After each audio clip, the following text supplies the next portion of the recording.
Good morning, everybody. Welcome and thank you for joining today's webinar on running successful virtual workshops. My name is Emily Petrova. I work in the change management team at the Improvement Service. And today I'm also joined by my colleague Claire Sherry, also from the change management team at the Improvement Service. Claire, if you want to jump on and say hello. Yep. Hi everybody, and it's great to see so many of you on today. So yep, looking forward to the session. So thank you. Thanks Claire. So I've got a few slides just to run through, just to kind of talk you through how we run the session and what we'll cover. Right, frozen screen, 2 seconds.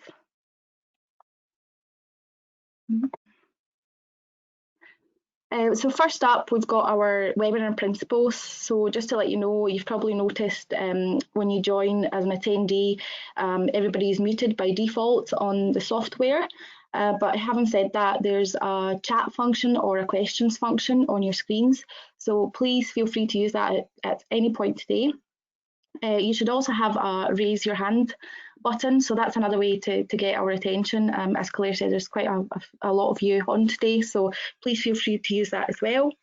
The clock, we've got an hour for today's session, so we'll try and get you away for 11:30. And last but not least, the session is being recorded, so I'll send a follow-up email with the link to the recording so you can share with any colleagues that you think this may be of interest to. So in terms of today, the purpose of today is really to share lessons that we've learned over the last few weeks or months, and to share our experiences on running virtual workshops.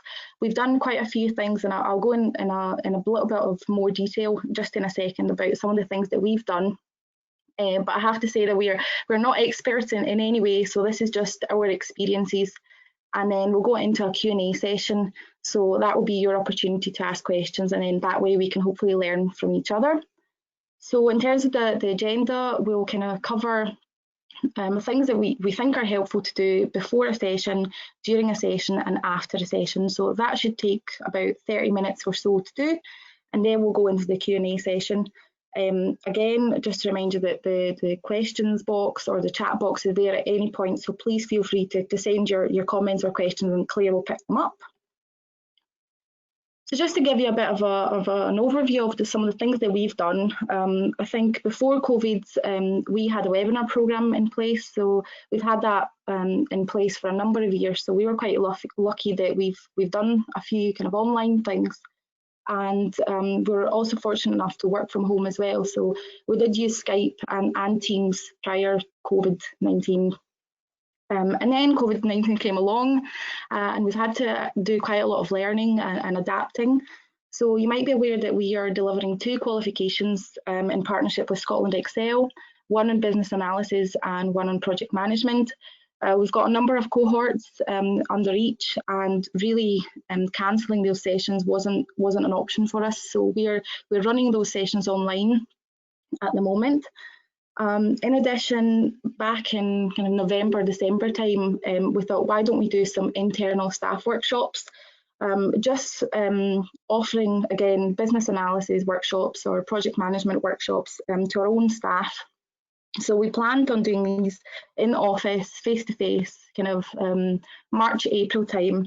And when COVID came along, our first thought was, oh, we just cancel these and do them when we're back in the office. But we actually thought this is a really good opportunity to try doing online workshops with in a safe environment with our own staff. So we went ahead and we delivered 3 full day workshops with our own staff through Teams. Online networks, you may also be aware that we have a change managers network, and our network is made up of change, improvement and transformation colleagues kind of across Scotland, and we meet every 6 months or so, really just to network and share lessons, share work. So we were supposed to have an event in May, so again that got cancelled, but we didn't want to lose the conversations and the relationships that we had already built. So we've actually moved our network online. We're currently running it once per month, and I know some of you will be a part of that. Just 2-hour sessions, again, through Teams. And I know our OD team at the Improvement Service have also moved their OD network online, so we're kind of learning from each other as well. We've also formed a remote working group in the improvement service. It's just internal, but pretty much all teams are trying to do online meetings or online events. So again, it's just another way of learning from each other. And another thing we've done is we've had a virtual staff day. So again, just internal IS staff day. We're not a big organisation. There's only about 70 or 80 of us. And on the day, there were maybe about 60 online.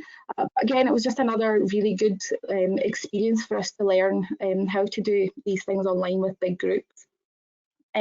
We've primarily used Teams, as I've mentioned, and we've got experience of using GoToMeeting, GoToWebinar. So what I will say that we won't be able to provide specific advice on specific products or software, but I think that the tips and the learning that we're going to be sharing with you today is actually applicable to any software you have in your own organisation. So you've heard a little bit about some of the things that we've been doing. So I would like to hear from all of you. So using the chat function or the questions function, please tell us about your experience of hosting online meetings or workshops, and how confident are you feeling in doing online? So I think Claire will pick up these. So yeah, thanks, Emily.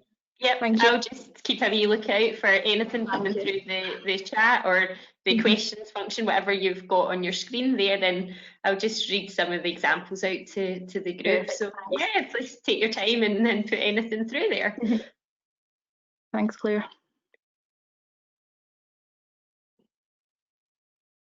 Yeah, so somebody's highlighting about they've been delivering training online, but sometimes they're finding it a bit of a challenge when talking to the screen and not much interaction. Yeah, it does. I have to say, it does feel strange that you're kind of talking to yourself. Yeah, I totally get that.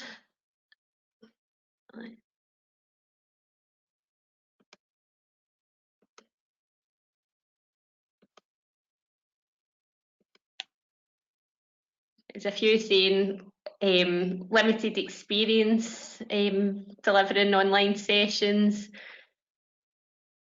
People are wondering about how we can increase interaction on calls. Yeah. Another person suggesting it's the first time doing this kind of thing. Okay, that's great. Okay, so it sounds like maybe online meetings or workshops are new to quite a lot of you, so that's good. I'm hoping that today will help with that. And I don't think that what we're going to share is anything too complicated, but I think it's just good to have it in front of you as a starting point.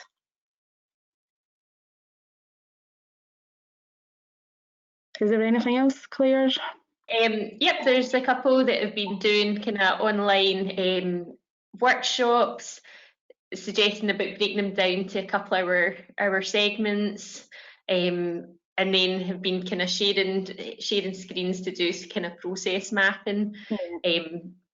Again, quite a few people highlighting as well, it's not the way that people would normally be doing workshops, but Yeah. or how they would normally plan them out, but some things have seemed to be working as well. So I suppose with that note, if anybody's got any tips or anything like that they've gathered as they go, please do share in the function, the chat or the questions function, and we can pick them up and share the experiences as well at the end of the webinar, because I think they would be useful as well, because this is all learning for all of us, isn't it? Yeah, absolutely. That's why I said it's also an opportunity to learn from each other, not just from us. We're not experts, but also from each other. Yeah, that's really good. Thanks, Claire. Somebody asking about, have we used kind of breakout groups in doing any of our workshops? So I think you'll cover maybe a wee bit of that later on. So yep, good stuff. Somebody's asking, can we see all the questions coming through? And I think that's, in terms of the software that we've got just now, it's just us as kind of admin people that can see the questions. So what we'll do though is we'll pick up the points that everybody has captured at the end, and we can put that as an output as well, so that particularly those that have maybe highlighted some areas of good practice, we can capture that in output, if that's all right, Emily. Yeah, that sounds good. And we'll share our slides as well, and then any points that come through we'll add them in, so it's all together. I think that's probably most of the kind of points. Some of the other things coming through is about it can be challenging in terms of IT support and what platforms people are using. Yeah. Okay, well, it sounds like we'll cover some of this stuff later on. So yeah, that's really helpful. Thanks, everyone.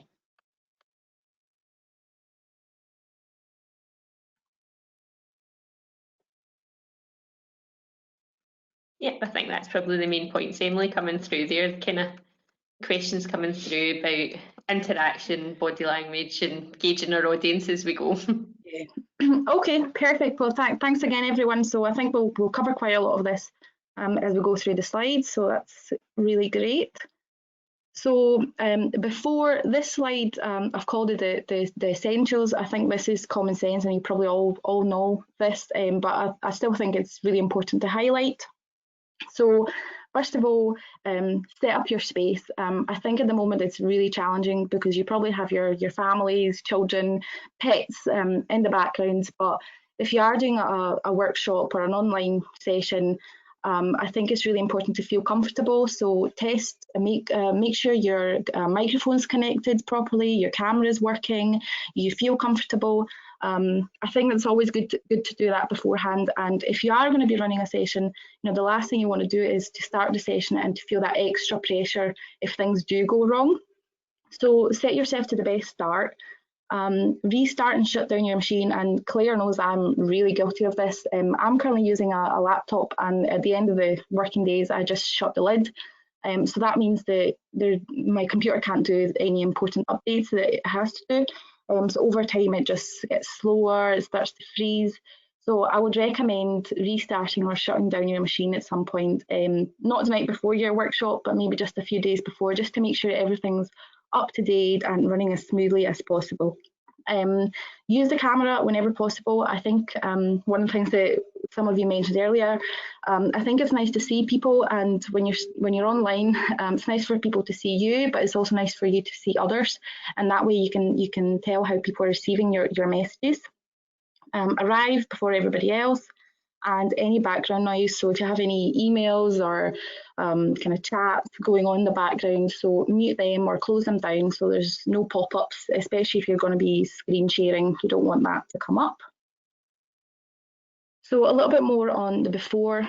Purpose. I think that you really have to think about what the purpose of your session is going to be. So what are you trying to achieve from the session? Is it you're going to be sharing a presentation? Is it you want people to come up with ideas? Is it you want people to work on the same document together? So really sit down and think about what you are trying to get out of this session. And I think that will then help with your method of delivery. So again, if you want to share a presentation, then you're going to be looking at something or a software where you can share your screen. And then I think once you've got your purpose and your method, then that will help with your agenda. Also put some thought into what works for your audience, especially if you are going to be going to external colleagues. They probably have different firewalls or security systems, or different browsers don't open different software. So think about what your audience can also access and what they're comfortable with. And here that leads me on to the next point, which is the test. So test with your audience or offer your audience a test beforehand to make sure that everybody's comfortable. And chances are people will feel nervous, especially if it's their first time doing a workshop.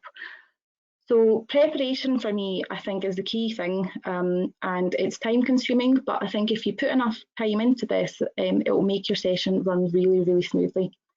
Virtual delivery is very different, so you might have to adapt some of the content that you have. We've kind of been using Word, PowerPoint, and we've been asking people to work on the same document at the same time. But I think that virtual delivery actually gives you an opportunity to try different things. So we recently had a workshop and we were doing an exercise on stakeholder roles and responsibilities. And we thought, why don't we actually do a scavenger hunt? People are doing that in their own homes, and that's something that we would have never done if we were just in a room face to face. So think about what you could actually do differently with your audience and use that as an opportunity. Share instructions and set expectations before the meeting. I think it's always a good idea to send an email before the session and tell your attendees what you're expecting them to do, how the session will run, what input you're expecting from them. You might also want to include a bit of a technical guide of how they can access the software that you're using. And I think people always find that really, really helpful. And I've highlighted this in red because, we've, as I said, we've run a few sessions and we've actually got some text that we've sent to our attendees. And we've kind of slightly tweaked that. You'll see there's a handout function on the software. So you see there's a document in there that says instructions. So we've uploaded that so you could take that away and then tweak it for your own situation and use it in the future. I think it's always a good idea to also share materials with your participants, especially if you're going to be asking people to look at a report or there's a case study. So allow people the time to actually read through before that. And I know myself, I really like, if I'm going to a session, to go in prepared and to read in advance.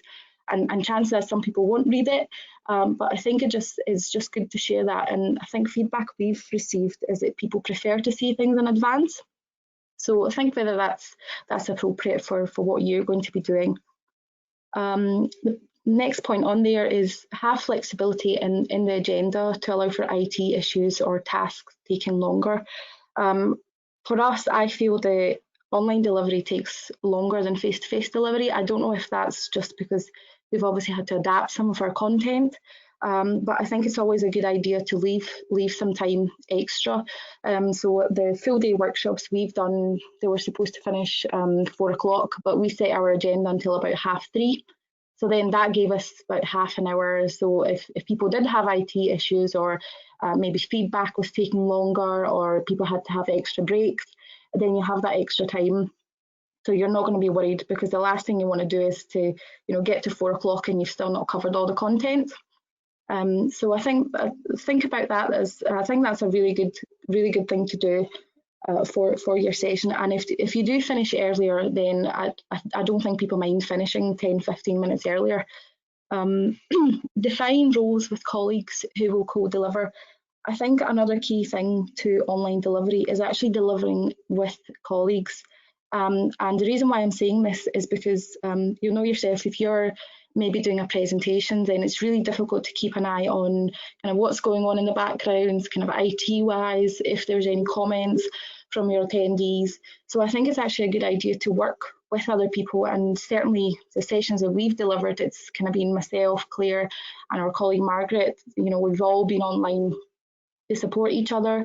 It also means that if something does go wrong, then your colleagues can step in and help you out.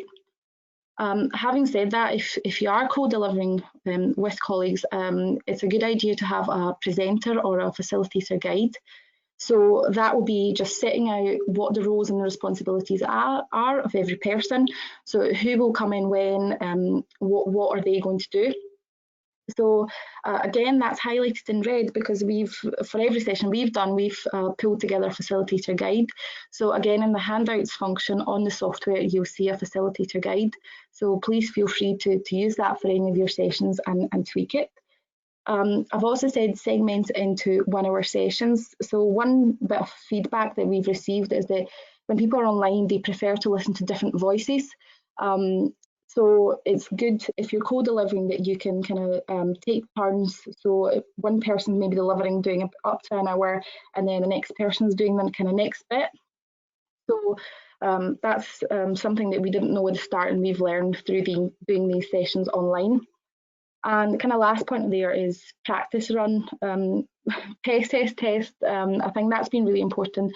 Again, before every kind of workshop we do online, we always get together, all the facilitators, and we kind of run through the day, we run through the plan. If we have any questions, we kind of chat through. If there's anything we want to practice, that's our opportunity. So that means everybody's comfortable with what they have to do. So moving on to delivery, I've kind of split it into different sections, kind of keep it more focused. So the first bit is about housekeeping and agenda. First point, be open. I don't think there's anything wrong with telling your attendees that, this is maybe your first time doing a workshop, or you've only done this a few times, or you want to try something new. I think at the moment everybody's really open to trying new things and doing new things. So again, we've included that in all of our workshops. Just honesty is the best policy. Get people to feel comfortable. So if you think about a face-to-face scenario, you would usually have that kind of interaction before a workshop where you're just chatting to everybody in the room. And when you're doing workshops online, you really don't have that. So I would say build in time before your session, before you jump into the content, to really just chat to people, see how they are, what they've been up to, and that will get everybody feel comfortable. I think that's also really important if you maybe have people that don't know each other very well and they're quite reluctant to speak or to share things. So that would just make everybody feel equal and more comfortable to contribute. The next kind of bit on there is to check in. Again, another really helpful thing to do is to let everybody come on, introduce themselves, and maybe say what they're expecting to get from the session. So again, that just makes everybody comfortable. If people have their webcams on, even better. As you know, the point that was said earlier, it's just sometimes it feels like you're just talking to a laptop. So if people can have their webcams, then again, it just makes everybody feel more comfortable. But be aware that people with low connectivity, that could be an issue having their webcam on. So if people can do it, then it's great. If they can't, then you know there's other ways. Again, set out your workshop principles, just like I did at the start of this webinar. So tell people what you're expecting of them. If you're going to be doing a workshop, then chances are you want that kind of two-way conversation. So at the start, just let people know what you're expecting of them, let people know that you'll be needing their input. And get everybody ready to collaborate and participate. So tell people that you want them to ask questions, just chip in at any point or use the chat function or whatever you have in your software, so at any point they can talk to you. So that again just kind of emphasises the point that you are going to be needing input. It's not just you speaking. Parking chart is a really helpful facilitation tool that some of you might have come across before. Again, something that we use pretty much for every session. So the way you would normally use a parking chart, if you're in a kind of face-to-face in a room scenario, is you would just put a blank sheet of paper on the wall, and you'll tell people that that you have an agenda, that you need to keep to the focus of the session. But if other topics do come up or other questions that you think are worth exploring, you're going to put them on that blank sheet of paper, so you can explore them either later on in the session or you can do that as a follow-up. So that's just a way to kind of tell people that what they're saying is valued, their opinion matters, but you also want to keep that session on time and not go off on track. The way you can do that online is just by telling people if there's anything that comes up while we're speaking that you think is worth going into more depth, then please put it in the chat box. And we've been doing that. I've put a little picture you see on the slides. So we just put a slide and we just call it parking chart, and we just talk people through that. So that's just a really, really helpful tool that you might want to use. Now, going on to breakout rooms, I think if you have more than 8 people, then you might consider doing breakout rooms so that you make sure that everybody gets heard on the day. There is a way that you could do breakout rooms on Teams, for those of you that are using Teams. I've got a video that I'll send. I'll put the link towards the end of the presentation, so you can access that later on. For those of you that are not using Teams, I think the way to do breakout rooms is to essentially create different calls. So you'd have one kind of main call, your main room, and then you'll have smaller meetings or smaller groups for people to go into and have discussions. I think the important thing when you are putting people into groups is to have facilitators, and that goes back to the point about co-delivering with others. Certainly feedback that we've received is that having a facilitator in your group is really helpful. Facilitators can answer any questions, they can make sure that the group stays on time, on track. And the other good thing about having facilitators is that you probably naturally have some people that are more quiet than others. So facilitators can really bring them into the conversation. Clear communication for any tasks. So again, if you are going to be asking people to kind of go off and do something away from the big group, it's good to give them instructions of what you're asking them to do verbally, but also writing that down. So whether that's on kind of slides or any templates that you've got, and that really gives people that step-by-step approach and makes sure that everybody's on the same page and they know what they have to do. Again, if you have your facilitator, the facilitator will help with that as well. The other thing to consider is setting topics or questions for each breakout room.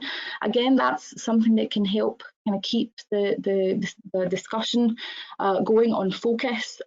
We would recommend no longer than 45 minutes in a breakout room. And if you're also setting topics or questions, it means that by the end of the session, you actually have some sort of output. And it's not just being, people are going away in a room and they chat about something, but at the end there's kind of no output to that. Pay attention to who's interacting and responding to questions, and if there's people that are quiet, encourage them to participate. So again, if you have that facilitator, that can help. You'll probably, if you're using Teams, there's a function you can see all participants in a room. So if you think someone hasn't spoken for a while, bring them in, just say, do you have any thoughts on this, or is there anything you would like to add? So just bring in those people. And the next bit on here is considering having a scribe person or someone who's going to be doing feedback. So we've discussed the kind of role of the facilitator, but another way to actually engage people in the group is to ask someone to actually take notes.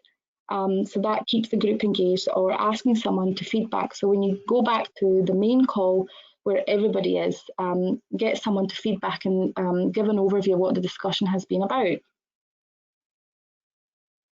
And the kind of last bit on breakout rooms is about creating an inclusive environment where all participants feel included. There might be reasons why some people they can't have their mic on because there's something else going on in the background, or they've maybe got problems with their computer, their tech, so they can't have their mic. So try and bring in people. It's not just about kind of chipping in. There might be other ways of, tell people to use the chat box, tell people to use the hand raise function. Your software might have pointer tools, kind of drawing boards or polls. So try and really engage with the audience in different ways. The kind of two things I've put on there are Mentimeter and Slido. They are two kind of online tools for interaction with your audience. You could do questions and polls on them. That's another way to bring in people into your session. The kind of next bit is about interaction with workshop attendees. So keep everyone engaged. I said it's quite important to make a time for conversation at the start of your session, but you also have to make conversation throughout. So I think the kind of good times to do that is probably before or after a break, or before or after feedback. So just again, speak to your attendees and just say, how did you find this? What do you think of this? So just take the time to have that conversation. Make connections between the meeting participants and the content. I think when you are delivering online, sometimes it's quite difficult for people to take it all in. So when you are sharing things, try and share them in a way that people can relate to the content. Use plenty of examples. Use examples that people relate to. I remember at one of the workshops that we did, we used a case study, and our case study we based on waste services. And the reason why we did that is because we thought, well, we're all getting our bins emptied. We've maybe all experienced a missed bin collection at some point. So that's something that we've all come across. So think about the kind of examples that you're using, or the way that you're sharing content with participants. Check in throughout to make sure breaks and times are suitable. Yes, it is good to have an agenda in place, but I think your audience will know best.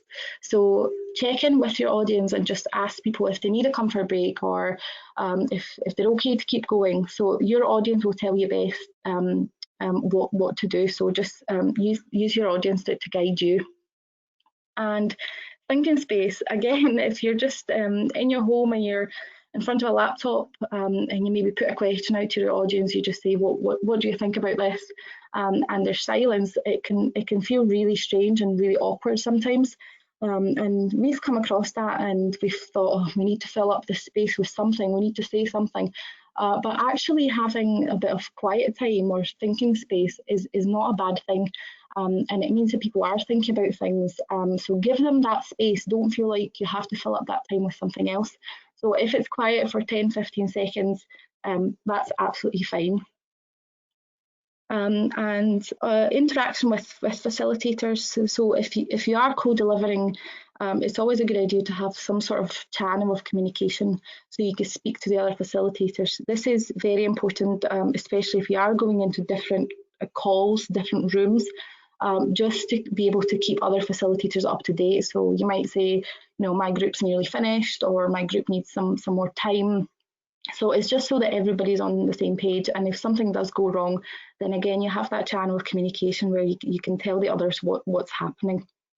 And that helps with the next point. Again, if a presenter's connection drops and you are co-delivering, then it's fine, because other colleagues can pick up where you've left off and give you a chance to come back on. I know that's certainly happened to me. One of the sessions that I was speaking, my laptop just crashed. I just got an error message, and then by the time I kind of got back on, it was a couple of minutes. But Claire was on the line, so it was absolutely fine. And that can happen to anyone. It could be your first time doing a session, it could be your 50th. But with IT, there's always a bit of kind of uncertainty.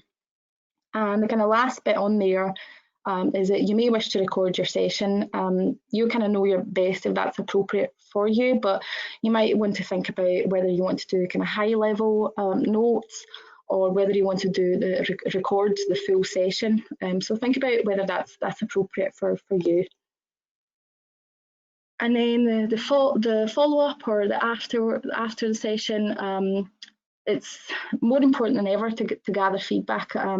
We've certainly come a very long way over the last few weeks or months, and we've used feedback at the end of kind of every session, and we've improved with every session because we've had that interaction. So please build in time to have time and speak to your attendees, ask for feedback. So just ask them what went well, what didn't work for you today. Other things you could use are polls, or just asking people to put their thoughts in the chat box, or perhaps using a survey. We've used Smart Survey in the past, just very simple. We've asked people what went well, what could have been improved, what hindered. So that's really, really helped us kind of going forward as well, using that all the time. You might want to do a summary of the kind of learning that you've shared, or kind of high level actions, and what's going to happen after your session. So just reminding people, it's not just you come on, it's a one-off session, it's what's going to happen next. So that kind of keeps that momentum going with the attendees. So just on this slide, I've shared some useful links, some useful tools, kind of blogs, kind of websites that you might wish to look at. I've also put the link of how you can set up breakout rooms in Teams on there, and I've put the links to Slido and Mentimeter if you've never heard of those and you want to explore them. I've also mentioned bite-sized videos. A colleague from the OD team is currently doing kind of small videos on how to do, for example, check-in online in a virtual session. So we're going to produce these kind of over the next week or two, and I'm going to be sharing those with all of you in case you find them useful. So I guess we're now kind of open to thoughts and comments and questions. Thanks, Emily. I'll just kind of take the questions as they come through, and Emily, I'm sure between the two of us we can at least give some sort of answer. So there's been a couple whilst you've been presenting. Okay. So if that's okay, we'll kick off with them, and then that gives everybody a little minute or so just to kind of put anything else in the questions box, and I'll read them out as we go. So somebody was asking, and I know you put the links in the kind of useful links at the end there, but I don't know if somebody was asking what is Mentimeter and Slido, and how would it be used. I don't know if you maybe want to just say a few words? I know I was in the call yesterday using Slido, but I thought that was a good one to kick off with. Yeah. So Mentimeter and Slido, they're just kind of online interactive tools. So what you can do on there is you could, for example, create a poll, and then people can access that poll either through the browser or even on their phone with just a code. So they can vote on a question, they can put their thoughts, and that's just another way to bring in people. I've come across Mentimeter before at events where people have said, what do you think about this? And everybody gets their mobile phone out. So it's just something different to try and to think about. I don't know, Claire, if you want to say something about your Slido experience from yesterday. Yeah, I know exactly. It was just very timely. Yesterday was the first time I'd used Slido in a kind of online virtual session, and the reason they were using Slido was because I think we had about 80 odd people in a kind of discussion point, or a kind of networking discussion meeting, and obviously that was quite a lot, even just to go into breakout. So what they did was they used Slido, and again, you could use it in your kind of mobile app or you could use it in your web browser. And instead of the maybe breakout sessions where you would maybe have kind of specific discussion points, they used Slido again just to bring out those points. So what they did is they had a kind of set of questions, roughly about, I think it was about 15 we went through yesterday in the space of about 45 minutes. But what it allowed you to do was there was a whole range of different questions, rate your answer, but also then allowed, if people then wanted to come in on their answer, then you could raise your hand or use the chat function as well. So it was a kind of combination of using Slido and chat and hands raising, but it worked pretty well for the session yesterday. So the links are there, and I suppose it's just about having a bit of a, like Emily said, a bit of a trial in some of these to see what would work for your own audiences. I've got another question here as well, Emily, and somebody's asking about, have we got a maximum length of time in terms of hosting an online session?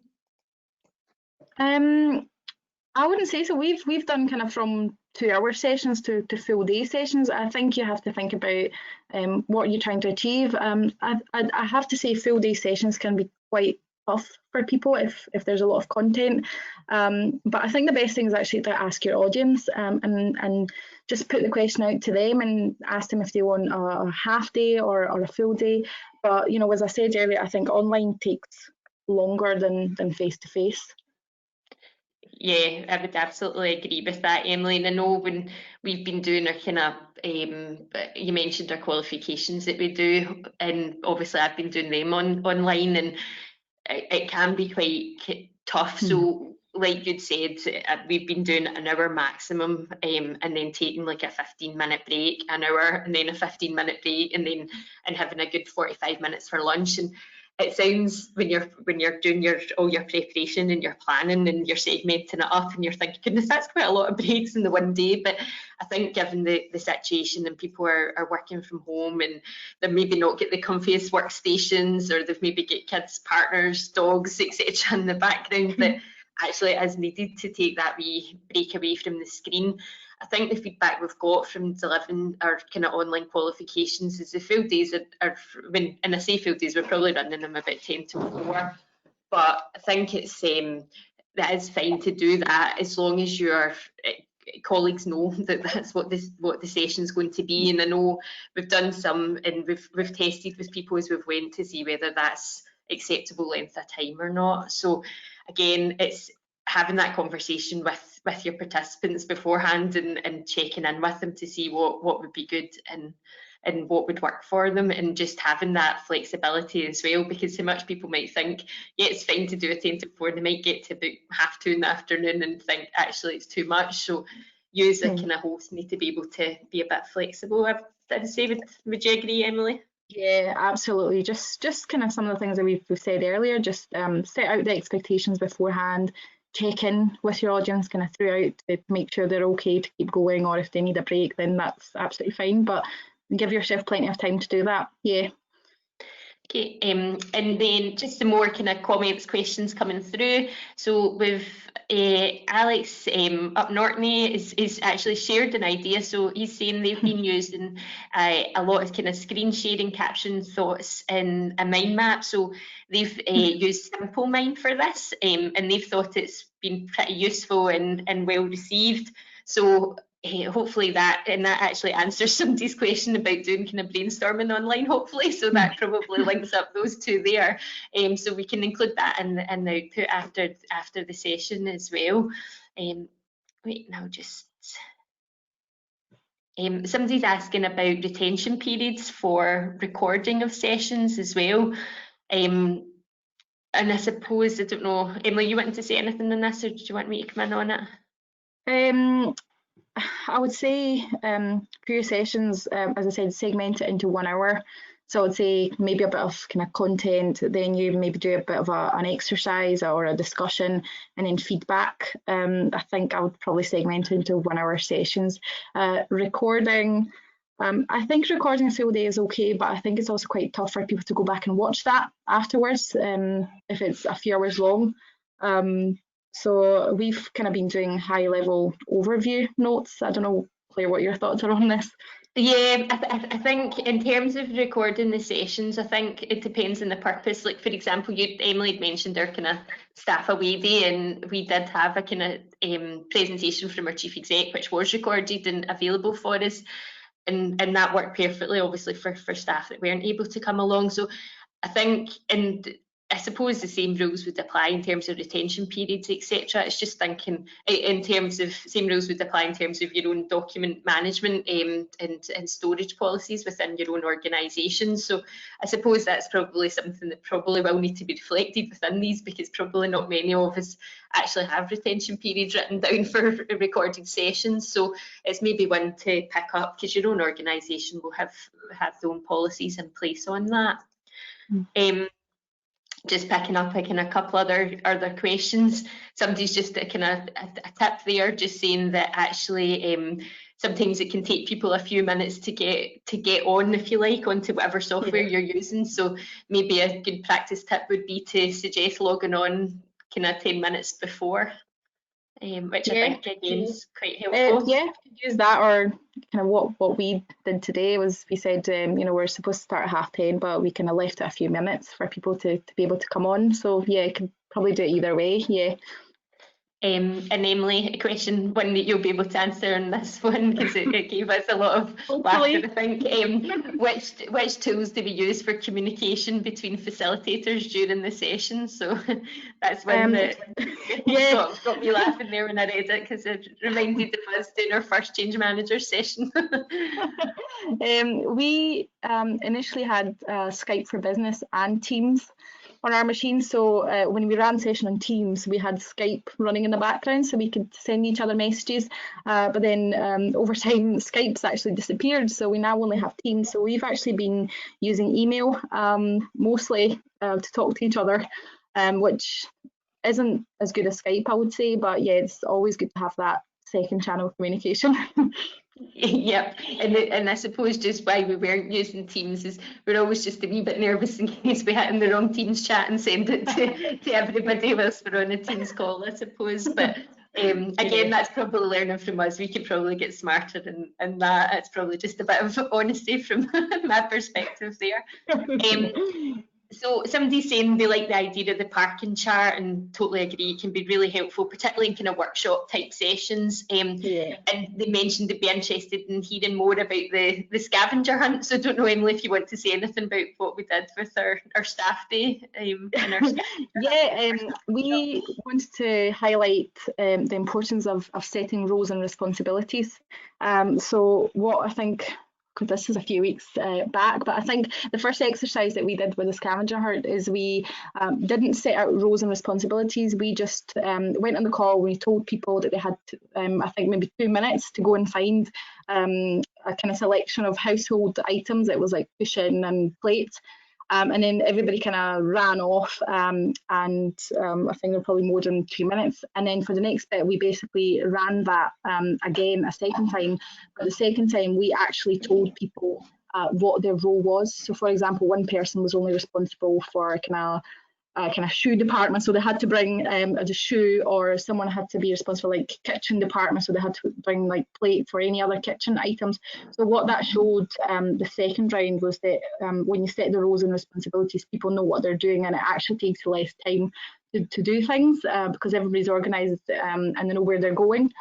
So that was really interesting. We would have never done that in a face-to-face scenario. So that was yeah a good opportunity to try something different. Get people out of their seats as well, because that was a full day workshop. So it meant people got up and they got moving. So that was really good, really well. Absolutely agree, Emily. It was that way. It was a full day session. I think we did that, if I remember rightly, because like you say, it was right back in April we did that. So I think it was just after lunchtime we did that. So it was kind of good just to kind of get people thinking again. We've got another little tip here, which these are great as well, because we can build these into the output. Somebody's just saying in terms of the thinking space and giving people that time to reflect, it's actually good just to highlight to people, just turn off your cameras and have that time to reflect, so that people don't feel that they're, I suppose, staring at each other. So that can be really, really helpful, and that, I think that sounds like a great tip as well. So we'll build that. Absolutely. Yeah. Somebody's asking, would you recommend scheduling breaks into the agenda so that people can take a break and not miss any of the content? We've done a bit of a mix. We always put breaks into our agenda, but we also say to people that if they do need a comfort break or they want to make themselves a cuppa, they can kind of step away from the computer for a couple of minutes and then come back. And also checking in with people. So you might need to add additional breaks, or you might need to move breaks about. So I think a mix of both probably is the answer to that. Yeah, would agree with that, Emily. And somebody's asking, have we found that the same dominating personalities are prevalent when we do kind of virtual workshops as what they would maybe be in a kind of face-to-face setting? That's actually an interesting question, because my initial thoughts were yes, but then if I think about some of the situation we've been in, it's also no. So I think you might find yourself surprised that some people that you think are maybe more quiet, they come through maybe online. I don't know, but I think having the facilitator really helps to bring in those quiet people into the conversation. Yeah, thanks, Emily. And a question, do facilitators, tongue twisted there, do facilitators stay online during the break so that people can chat or ask questions? No, I think we've just said to people we're going to have a break. This is what time you need to come back at, and then everybody kind of goes away. If people come back early, then they can have a bit of a chat. But it's always good. We always tell people, so for example, come back at 11:30, so everybody knows they need to be back at that time, and then everybody can just turn off their camera, mute themselves, and just go away. So yeah. Yep, thanks, Emily. And yeah, I would just say, but I suppose usually what we would do as facilitators is probably be the last ones to put off our cameras and probably the first ones to put it back on. And I suppose there, if there is anybody kind of hanging about, you can catch up with them there. But yeah, like that as a facilitator, in my experience, I actually think it's more time than doing it online. So you also need the break as well. And I think somebody mentioned it right at the start, because when you're doing things online, there's more things to think about, whether it's the technology, but it's kind of more harder, obviously, to read the body language. So as a facilitator, you're more concentrated on it. So sometimes what maybe comes naturally in a kind of face-to-face facilitator setting, you're looking out for it a lot more online. So as a facilitator, you do also need to take breaks as well, or otherwise you will kind of burn out, I suppose, early on. So I would suggest take some time as well. Another top tip, and one for us, Emily, about the latest version of Teams. Apparently we can pop out the chat, so that would be really helpful for us. Yeah, absolutely. And somebody's saying they used in notes in terms of keeping comments between facilitators, so I suppose that's another option as well. I'm loving these. Thanks everyone for sending all your these tips are great. I know. Yeah, and obviously somebody's highlighting about if you've got multiple screens, it makes the facilitating a lot easier. And yeah, because I'm running off one screen and I know myself Same. it's not ideal, but I know our colleague Margaret's got the 2 screens, doesn't she, Emily? Yeah. And she said what a difference it makes. Yeah, I do, and yeah, that would be ideal if we had 2 screens, but we've Yeah. adapted. We have, I know. Okay, I think that's all the questions. There's some really good tips there, and thanks very much for that. So we'll be able to use those as include them in the output and different links people have got. But don't know if anybody's got any other kind of last minute. We've just got about just 5 minutes or so, just over that. If anybody's got anything last burning questions they want to pick up.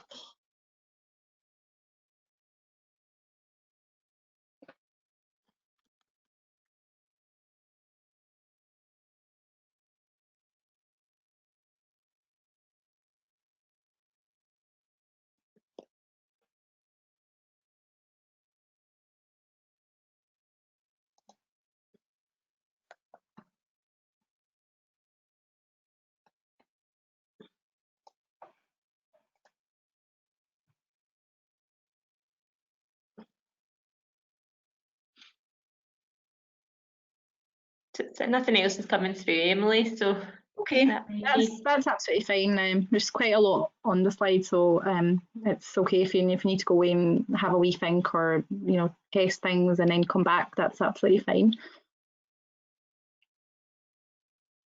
Right, so frozen again. I just want to say a huge thanks to everybody that's joined today, and thanks for sharing all your tips. That's been really helpful, and as Claire said, we'll pull them all together and we'll share that afterwards. It's just to say that at the end of this webinar there's a short evaluation survey, so it will be greatly appreciated if you could fill it out for us. As I said at the start, this session is being recorded, so I'll send a follow-up with the link to the recording, which will be on the Improvement Service YouTube channel, and the slides today and any of the kind of materials that I mentioned if you didn't get them from the handout section. And thanks, Claire, for helping out today. And I've just put my contact details there on the screen in case you think of something later on and you want to come back and ask. That's absolutely fine. You're more than welcome to do so. So thanks again, everybody. Right, great. Thanks, Emily. And it's great to have so much interaction in the questions and the tips as well. And like Emily said at the start, we're all learning in this, and this was just about us sharing our experience today, but we'll definitely take on the tips and hints that we're given as well. So thanks very much, everybody. Thank you.